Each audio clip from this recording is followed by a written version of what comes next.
Komið sæl og velkomin í þennan fyrsta sjónvarpsþátt á eirikujonsson.is.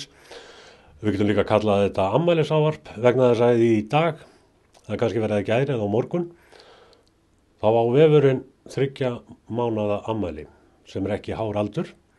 En á þessum 3 mánuðum höfum við hins vegar eignast 1000 lesenda á hverjum degi og þegar best lætur hafa þið verið tæplega 20.000 á einu sólarhring sem að gefa okkur svona yfirleitt 50.000 lesendur á viku. Þessi sjónvarpsútsending er svo fyrsta og við erum að prófa þetta. En í framtíðinni eigi þetta að sjá fleiri svona þætti hér, þar sem við tölum við þá sem skipta máli, alla þá sem þið viljið sjá, viljið heyra og líka kynlega kvisti sem þið sjáið, allt og sjaldan. eirikujonsson.is, hvað er það? Jú, við segjum okkar eigin fréttir. Það eru frumlegar, það eru frumsamdar, við eltum ekki aðra. Við flettum ekki fréttatilkynningum, við segjum okkar eigin fréttir.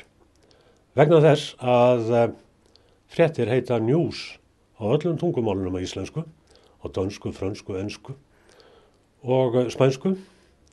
Það er vegna þess að þær fjalla allar eitthvað nýtt og það er einmitt það sem við erum að gera hér á eirikujonsson.is á 3 mánaða afmælinu.